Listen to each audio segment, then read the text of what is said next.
കഥാപാത്രം എന്ത് ചെയ്യുമ്പോഴും ഞാൻ ഇവരോട് ചോദിക്കുന്നത് ഞാൻ ശരിയാണോ ചെയ്യുന്നത്, ഇതിങ്ങനെ മതിയോ, ഇത് ഇത്രത്തോളം മതിയോ എന്ന് ഇവർ ഓക്കെ പറയുന്ന ആ രീതിക്ക് തന്നെ ഞാൻ പോയിട്ടുള്ളത്. മനസ്സിലായില്ലേ? കഥാപാത്രം എന്ന് വെച്ചിട്ടുണ്ടെങ്കിൽ അതിന്റെ അളവ് പോലും നിശ്ചയിച്ചത് ഇവരാണ്.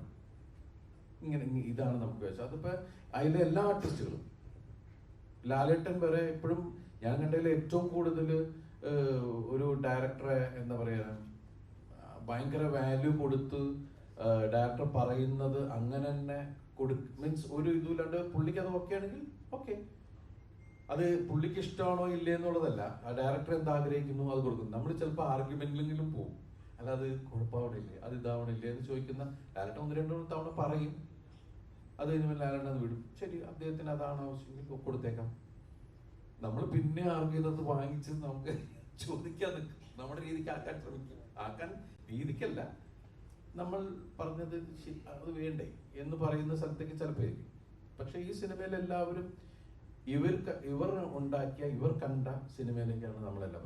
ഇവൻ ഞാൻ അത്ഭുതപ്പെട്ടത് ഈ ഇദ്ദേഹത്തിന്റെ ഗുരുവാണ് വിനീത് ശ്രീനിവാസൻ.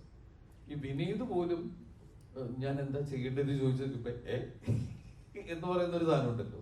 അപ്പൊ ആ ഒരു രീതിയിലാണ് എല്ലാവരും ഇതിനെ ബിഹേവ് ചെയ്തത്. വെച്ചാൽ ഇതിനകത്ത് ഇപ്പൊ ധ്യാൻ വിനീതുള്ള സീക്വൻസുകൾ കണ്ടതാ, നമ്മൾ ഒരുപാട് തിയേറ്ററിൽ പൊട്ടിച്ചിരിച്ചു പോയതാ. കാരണം ഡേറ്റ് ലൈഫില് ധ്യാൻ വന്ന് നിങ്ങളുടെ മുമ്പിൽ ഇരുന്ന് പറയുന്ന തമാശകള് ഇതൊക്കെ അതാണ് എന്റെ വീട്ടിൽ എന്നെ എന്റെ അച്ഛനെയും പറയണോടാ അതൊക്കെ ചോദിച്ചിട്ട് ചോദിതാണ്. അപ്പൊ ഞാൻ അത് സ്ക്രീനിലാണ് കണ്ടത്, എനിക്ക് അപ്പൊ കോമ്പിനേഷൻ ഇല്ല.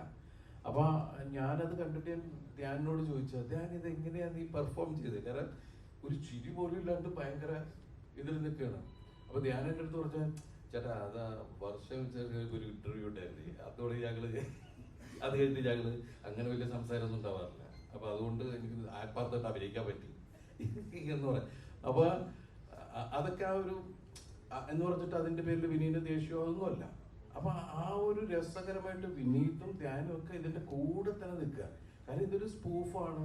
വിനീത് തന്നെയാണ് ഈ മറ്റേ ചെന്നൈ എന്ന് പറഞ്ഞ കാര്യം പറഞ്ഞിട്ടുള്ള സ്ഥലം.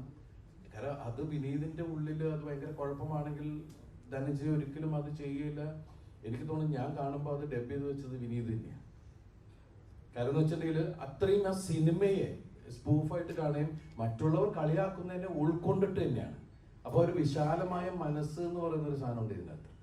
നമ്മൾ മറ്റുള്ളവർക്ക് രസിക്കാവുന്ന സാധനങ്ങൾ എന്തൊക്കെ നമുക്ക് ചെയ്യാൻ പറ്റും എന്നുള്ളതാണ്. പിന്നെ ഇതിനകത്ത് ഒന്നിനെയും ഇവര് സിനിമ ഉണ്ടാക്കുന്ന സമയത്ത് കഥ പറയുന്ന സമയത്തും ഇവരാരെ ഹേർട്ട് ചെയ്യാത്ത രീതിയിൽ തന്നെയാണ് ഓരോ കാര്യങ്ങൾ ചെയ്തിട്ടുള്ളത്. ഇവർ ഈ സിനിമയ്ക്ക് വേണ്ടി മനഃപൂർവ്വം ഒരാളെ കരിവാരത്തേക്കാനോ ഒരു കാര്യങ്ങൾക്ക് ഇവർ ശ്രമിച്ചിട്ടില്ല. അത് ഐ എം ഡാം ഷുവർ. പക്ഷെ സിനിമ വന്നു കഴിഞ്ഞപ്പോൾ വേറെ രീതിയിലേക്ക് സംസാരിച്ചപ്പോൾ ഭയങ്കര ഹേർട്ടായി ഇവര്. കാരണം ഒരു സിനിമ പണ്ടൊക്കെ എന്നു വെച്ചിട്ടുണ്ടെങ്കിൽ പെട്ടെന്ന് അത് മുറിച്ചു മാറ്റണം എന്ന് പറഞ്ഞിട്ടുണ്ടെങ്കിൽ ഫിലിം ആകുമ്പോൾ നമുക്ക് എഡിറ്റിന്റെ അപ്പം തന്നെ മറ്റേ പ്രൊജക്ട് റൂമിന്റെ ബാക്കിൽ കൊണ്ടിട്ട് അത് അത്രയും അങ്ങോട്ട് കട്ട് ചെയ്ത് മാറ്റി ഒട്ടിച്ച് വിട്ടാൽ മതി. ഇന്നതല്ല. ഇന്ന് ഒരു സീൻ തൂക്കണമെങ്കിൽ അതിൽ 2 ഡയലോഗ് മാറ്റണമെങ്കിൽ എത്ര പ്രോസസ്സാണെന്ന് അറിയാമോ?